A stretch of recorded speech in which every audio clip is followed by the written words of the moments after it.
You're listening to Leadership Powered by Common Sense with your host, Doug Thorpe. Here's Doug.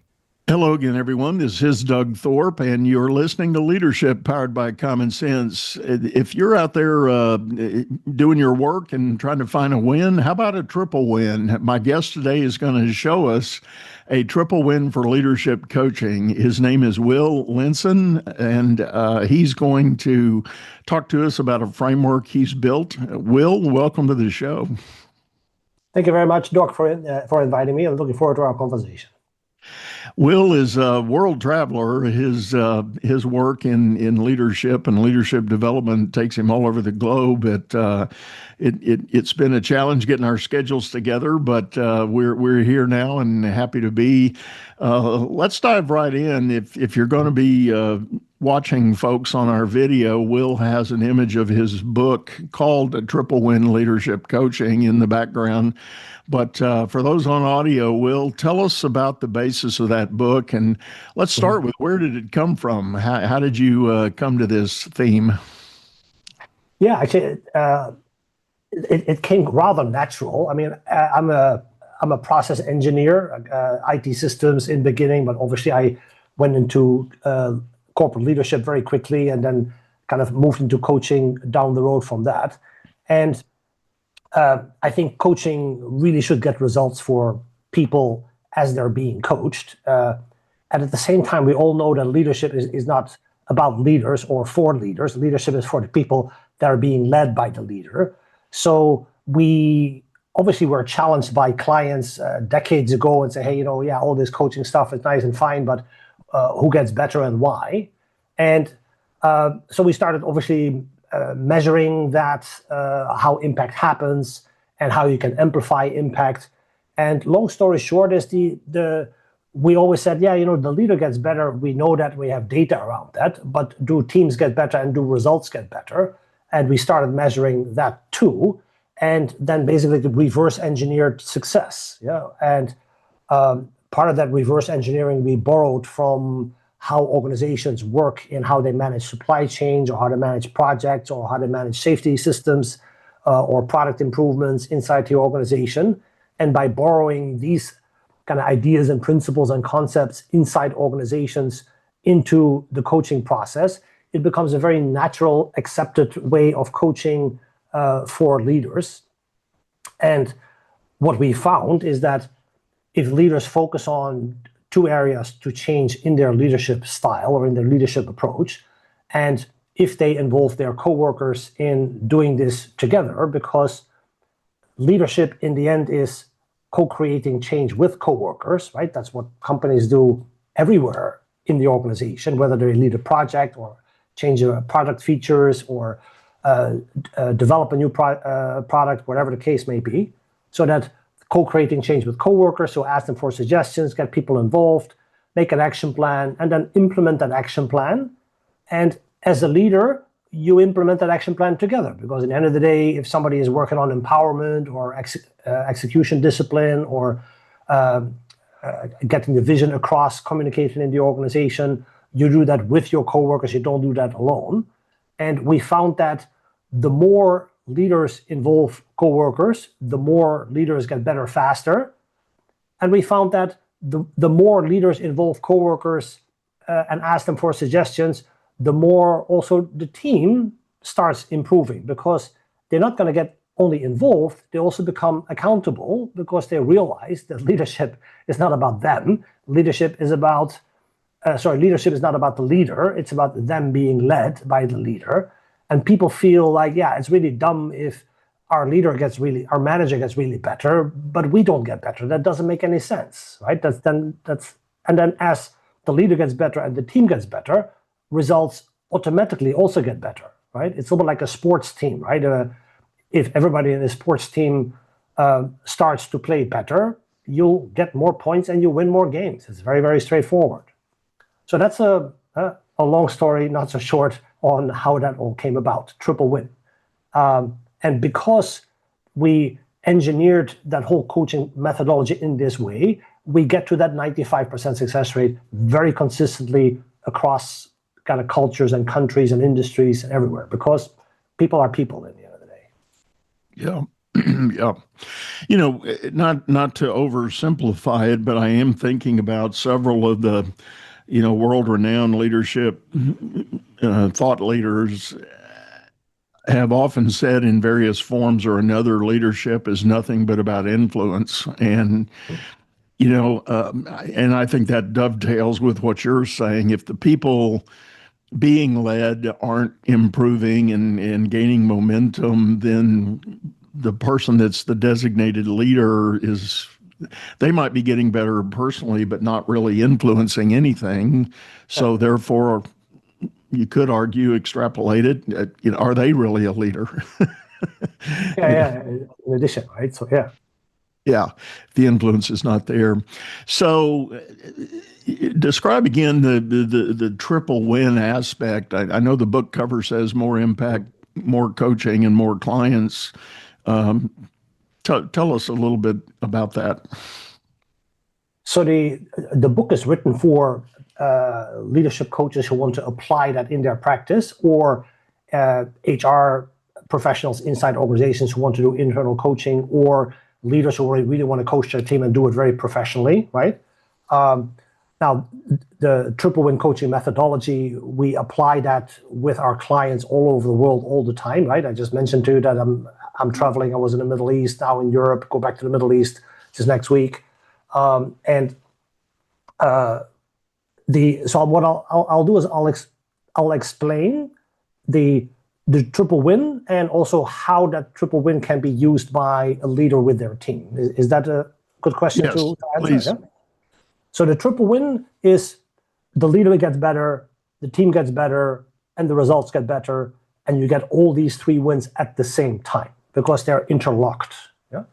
So that is one thing. And our methodology has a 95% success rate that coworkers are saying, yeah, we are satisfied with how the leader became better, we are satisfied with how the team is getting better, and we're satisfied how the results got better.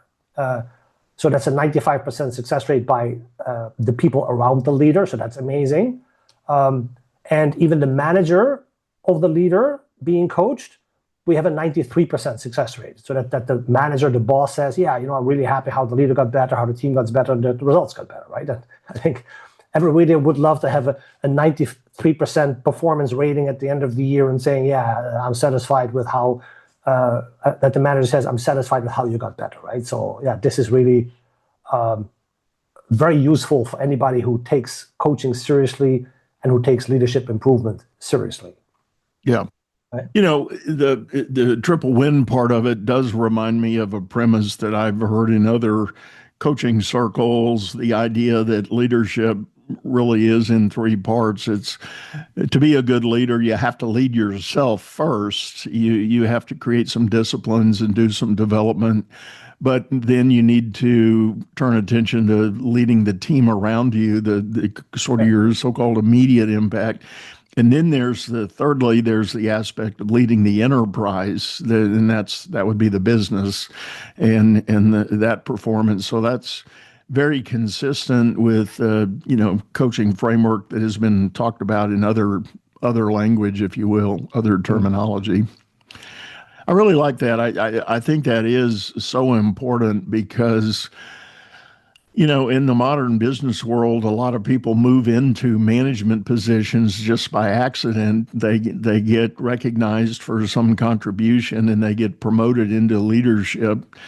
And often the first 1, 2, or 3 steps on the journey, they're not really given any particular support. They're given budgets and plans and objectives to meet, but how to manage and lead those teams is often left to chance. And maybe they get it by osmosis, having watched other people or leaders they were reporting to, but it is far too accidental and not seldom intentional.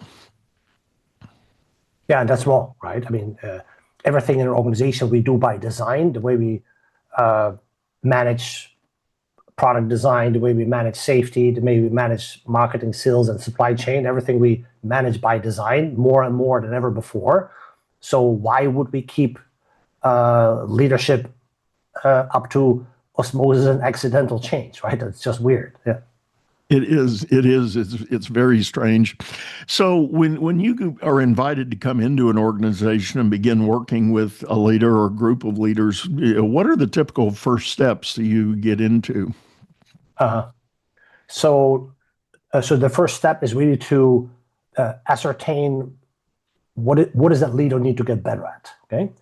And I'll explain that kind of how we do it, but I'll also explain it in a way that a leader can do it right there tomorrow in their team. Is that a good way to kind of explain it? Yes, that'd be great. Yeah. So we do that with a number of assessments, right? So it's a structured 360 feedback assessment. We have a global leadership assessment that takes care of that. That's our own assessment system. We also do a number of behavior interviews where we basically interview the people around the leader and ask them about strengths and areas to develop and give us a number of examples of that. So based on all that feedback, we ask the leader, pick 2 things you want to get better at that are important to you and important to the people who work with you / the organization. So pick 2 things. So let's say that's involving people in decision-making, affecting them, and being more disciplined in execution, right? 2 things. Now, any leader can do that tomorrow as well, right? You don't have to go through a very thorough 360 process. You just basically can ask your team, right? What do you think that I and we need to improve as a team in order to be a better team and get better results? And then as you ask that to your team members and to your manager and to yourself, you get a number of suggestions. And from there, pick the one that you feel like that's really important to me and that's really important to my team, right? So now we basically that the what's in it for me and what's in it for them, we kind of pinpoint it, okay? Important is not more than 2 things. So let's say 2 things, yeah? Then from there, make a business case. A business case as in, if I get better at improving decision makings and involving other people in doing that, and disciplined execution, what are the benefits that I will get from that as a leader? Yeah? And what are the benefits that my coworkers will get from that as we work together? Yeah? And then last but not least, how is that going to impact our performance results, right? Does it really matter? Or yeah, there should be an improvement, or that's a significant impact. So that gives then credibility to why are we choosing those 2 things that are important to me and the team, and what differences, so what, right? What difference is that going to make? So now I have a really good understanding of what do I want to change and what does that mean to me and to us. And then from there, so 2 things selected to change, yeah? Then from there, ask these same coworkers, give me a suggestion, 1 or 2, what we can do in the next 30 days to get better, that I can get better at involving other people in decisions affecting them and disciplined execution. So people come with suggestions, right? Ask questions, listen to us, don't interrupt us, be open to new ideas, do some A/B testing, right? Make people more responsible for decisions that are affecting them. So basically give them more authority in what they need to decide because they're going to ones who have skin in the game. So you get a number of suggestions, then take those suggestions back, make an action plan, and start implementing that action plan. Now, share that action plan with your team because make sure that they are part of implementing the action plan, right? Because the magic, what the leader now did, is the leader didn't choose something that is pertinent only to the leader, like manage my time better or managing my emotions more effectively. No, the leader chose something that is between them and the coworkers. So they both have a role to play, right? So make the action plan, implement the action plan together with your coworkers, update that action plan on a monthly basis, yeah? And then on a quarterly basis, we actually have a measurement system for that. So we measure how coworkers are satisfied with how the leader got better in those 2 areas of development, how the leader got better overall in their leadership effectiveness, how the team got better, and how the results got better. And we ask people also to provide some verbatim feedback on how that improvement has looked like over the last 90 days or more, and how the suggestions they have for the next period going forward. So that report then goes to the leader and also goes to their manager. It's a little bit, and that creates then also accountability for the leader, but it also gives the coworkers the time to kind of reflect and understand what has been going well over the last period, maybe 90 days or 6 months or 12 months, whatever long that coaching period is. So people not only start to reflect on, yeah, things got better because, yeah, but people also realize, wow, yeah, this improvement is not just about the leader, it's also about us as a team, and what can we do as a team to get better? So you engage people in the process as a leadership team, and everybody starts pulling more weight in order to move forward. So that's the simple process, right? So it's focus, yeah, make the business case, then get suggestions, make the action plan with your team, as in get their suggestions, but you make the action plan, you share the action plan, then implement it with your team, and then measure on a quarterly basis how improvement is taking shape, and be consistent. Yeah. In many ways, classic process improvement, but it's about the leader and their impact on the team. Let me ask you this. One of the things that I've observed, and I work with a lot of my clients on this, and that is, back to what I said a moment ago about people sort of moving into leadership by accident. There's another dynamic that is a habit that's hard to break, and that is problem solving on the spot. They get recognized for high performance as an individual contributor, and that's providing execution and delivery. So they move into a management role, and mentally they kind of double down on the idea, I just need to solve more problems and I'll be successful. And at some levels of an organization, that is true and is the purpose of the function. But as a person moves up and gets into middle and upper management, that on-the-spot problem solving can have a tendency to stifle the growth of the team, because nobody on the team is learning how to solve problems because the big boss is giving all the answers. And in some organizations, culturally, that's how they operate, and that's the expectation. But in higher performing organizations, that's not true. The senior leaders focus more on developing others to make good decisions and solve the problems without them, so that it can be extrapolated, and it becomes a little bit of a math equation instead of an additive process. 1 + 1, it's a multiplication process. If you've got 7 direct reports and all of them learn how to solve problems the way you did, and it's the right answer, now you've got 7 resources to solve those, 7 extra resources to solve those problems, and it multiplies. So I say all that to say, how do you avoid or get that leader that partakes of this method? How do you kind of break that problem-solving mindset and get them to focus on the true developmental aspects of it? It's not just another problem to be solved. Mm-hmm. So yeah, I'll give you an answer to that, and if you want to extend on that's fine. So earlier you started saying that sounds like an agile process, the way we do the coaching, right? And that is actually by design, because many times leaders, they tell us exactly that same comment, and what they then also are saying is like, oh yeah, we use this in agile already in our company for all the other things we do. Therefore, it makes a lot of sense to do that in coaching too. So they immediately accept the approach on how their own improvement works, because they now become, it's project me or project we, okay? Now, so same, for leaders to be focusing on their development, they need to understand, okay, what's my new modus of operandus, right? And taking that problem solving case as an example, right? So in the past, they would say, yeah, I know the answer. Let's solve it right here, there, and then.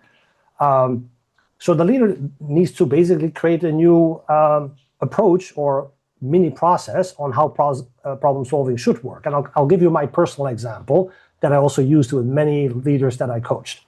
So instead of, thanks for the problem, here is the answer, or what do you think the problem is and the answer is, and then we'll brainstorm a little bit, and then we'll take either your approach or my approach, right? I tell people very clearly, if you have a problem, that's fantastic. Then come to the meeting with at least one solution or a number of solutions that you thought about yourself and maybe talked about with other stakeholders, and also come with your favorite solution or advice of what you would do. Okay. Now, if you force people to do that, right, then people actually think better, think longer, and come to you with better defined problems and also good solutions. And definitely in the time of AI, somebody with some ChatGPT at their background, they can come up with really great solutions right there and then. So step one. Now, the biggest fear that people have is not that they cannot get good solutions. The biggest fear that they have is my boss has a better idea or doesn't like my idea and wants to push his idea. So let's start with the end. What do you want me to do? And I'll just do it. And the other fear that they have is that if they make the decision on their own without explicit support from their manager, that other people are going to ask, okay, that's a great problem, that's a great solution, so who decided this? And then they say, you decided this? Yeah, I don't like that idea, right? So, but if they can say, yeah, that problem, and this is the decision, and so who decided this? They say, okay, my manager decided this because we discussed this, and that's the decision we took, right? Now everybody says, okay, sir, let's do it, right? Because the manager has agreed. So I learned, and I worked in Asia for decades. And by the way, the hierarchy that you see in Asia is not so much different from many American organizations or European organizations, whether it's France or Germany or Italy. So you need to back people up so that the decision that they have come with, or that you created together, or that you decided together, that really stands, and that they can lean on the authority of the manager to push forward the idea that they decided. And that's key. So basically, create a better process, talk with people about it, and give them your explicit support, as in, I got your back, that's the decision, that stands, yeah, done. And that works really very well. Even in like Japan and Korea and China and Germany and Italy, it works everywhere. That's a great point. And, I think it is, breaking that chain of the leader being the answer man or woman is something that can stifle team growth. And you raise a good point. Sometimes the fear in the direct report is, well, I may have a good idea, but if I just run with it, and the other side of it is, if it doesn't turn out right, I'm in career jeopardy because I don't have any backup or support. And the good leader will say, I like that idea, Will, let's do that. Your idea is a good one. Let's do that. And I have your back. If, however it turns out, I'm supporting this, and we'll live to fight another day. And I think that's a often missing element depending on the dynamic of an organization and the culture. I did some work a number of years ago with one of the big oil companies, and they had a long-term cultural legacy of trying to operate with 100% certainty. When a business case came up, they would do all the research and try to achieve 100% certainty of a go, no-go on a decision. And then if the decision went bad, the people responsible were penalized for it, and culturally it created a real anxiety and kind of a stifling of creativity and opportunity. But a new CEO came in and he said, we're not going to do that anymore. That's ridiculous. That's not practical. And number one, we're not going to strive for 100% certainty. We're going to say 80% is okay, because chances are to get that lagging 20% of your data, it may be costly and take too much time and the opportunity may be lost.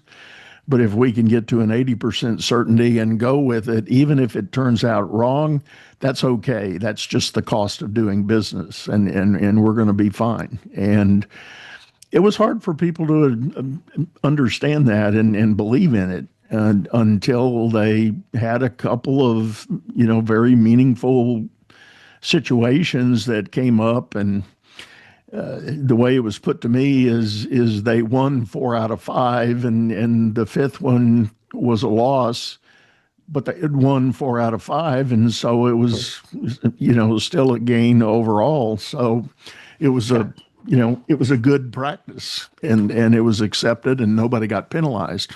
So that at times can be a deeply rooted cultural aspect of a business. And a single leader can say, I want to get better, but you have to consider the overall culture of the company around them to be able to really effectuate meaningful change at the company level. Yeah. So, and actually, what we do with Triple Win is exactly that culture change, right? Because if you look at it from a systems point of view or from a process point of view, a lot of companies have standard operating procedures like the oil companies you just mentioned, right? Or many other companies, by the way. So SOP is explicit process, but culture is implicit process, right? That's kind of the way we do things around here, right? mm-hmm. The role of the leader is basically to rewire process to make it better, right? That means explicit process. So some implicit process you might want to make more explicit, like empowerment, decision-making, disciplined execution, thinking strategically, whatever these things all are.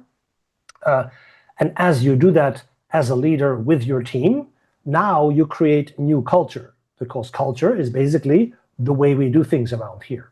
And that takes a little time, but within 12 months, you can really make that all set. Makes sense when I explain it like that? Yeah, it does. Yeah. And that is very helpful. Do you see, this may be an obvious answer, but do you see any difference in the size of the organization as to how this applies? Yeah, so the point, it's a gravity aspect, right? It's like going on holiday with the small family and the big family, right? So the bigger the organization, the more challenging it is to make those changes. But there are two aspects to this. So one is, I learned in my MBA school way back then, one of the organizational leadership professors, he always says, look at your bubble of sanity. As a leader, you are responsible to manage inside your bubble of sanity to keep it sane there. So to basically help people in your team to create more sanity, right? To kind of make a fertile environment so that people can operate well and safe.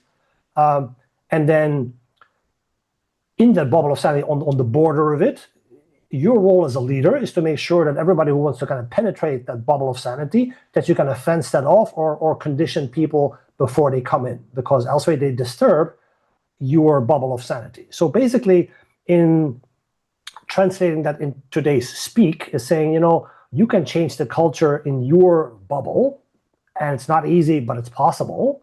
And then secondly, you need to create a safe environment for people to operate in so that they can operate under those new cultural rules that you're establishing. And that's your role. You are the defender of that safe space.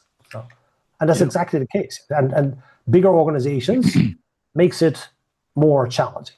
It is what it is. Yeah. Yeah. Yeah. As you were describing that, I love that description. And it made me think about, again, the size of the organization for the smaller, privately held business, kind of entrepreneurial led, owner, founder led. Building that bubble of sanity is pretty much the whole enterprise. You can influence that. But at the bigger companies, and some that are more globally oriented, there's a common practice to rotate people and move them around the organization. So the leader that built that bubble of sanity, just by design of the organization, they're going to get new blood every 12 to 24 months. And that new person may be coming in, bringing with them, whether intentional or not, maybe bringing some practice and attitude with them that is not consistent with the sanity you've tried to build. And the leader doesn't necessarily have a final say in who gets assigned. It's done more at an organizational level. So then it becomes really a leadership challenge to indoctrinate that new team member to say, yeah, that may be what you're used to, but we don't operate that way here. Here's how we do things. Back to that, intrinsic idea. So, so that's exactly the case. And I think that the whole point for leaders is like, your leadership effort to improve culture is a daily effort. It just never stops, right? And your effort to defend that space and create that bubble of sanity and defend that space. And when new people come in to help them to step in that new work environment in a constructive way, that is just an ongoing process. There is no other way, right? Right. It reminds me of Alan Mulally, who I happen to have quite a lot of conversations with around Ford Motor Company. And, if you look at how he operated at that time in Ford Motor Company and also in Boeing before, a lot of it is continuously repeating to people, this is what we're doing, this is why we're doing it, let's keep on doing it, right? And I think that's a task of the leader. And part of it, I think, is really good, because that also means don't make it complicated, right? Right. Keep on doing what you know is the right thing to do, and keep on doing that, right? And then it works, because some things you can make explicit, and companies are better and better in creating explicit ways of work, which I think is great. But some things cannot be made explicit, and then you have to just continue to talk about it. Yeah? Champion it. Yeah. Well, good. Well, Will, this has been great, my friend. Thank you so much for sharing. Tell people the best way to get a hold of you. Yeah, so the easiest way is to go to Amazon or wherever books are sold and buy the book and dive in there. The book also has an e-learning companion that people can register for. That information is in the book as well. They also can go to our website, globalcoachgroup.com. And then there's more information on the book, and also people can access to the e-learning there. And of course, they always can just email me and have questions around coaching or learning how that coaching system works. So they can email us at coach@globalcoachgroup.com. Great. Well, one last time, Will, thanks again for sitting in. I really appreciate your insights and input. And as always, folks, we're going to have those links for the book and the website in the show notes. So feel free to hop down there. And I alluded to it, but I want to remind you, we do have a video version of this show over on YouTube, channel by the same name, Leadership Powered by Common Sense. Go over there, check out the archives and the history. If you've got an idea or recommendation of someone you'd like to see on the show or a topic you'd like to hear about, let me know. Just drop me a line at any of my contact sources, and we'll be happy to entertain those ideas. For now, I'm going to sign off, say goodbye. Go out there and make it a great day. You've been listening to Leadership Powered by Common Sense, hosted by Doug Thorpe. If you would like to know more about the coaching and advisory services he provides, visit dougthorpe.com.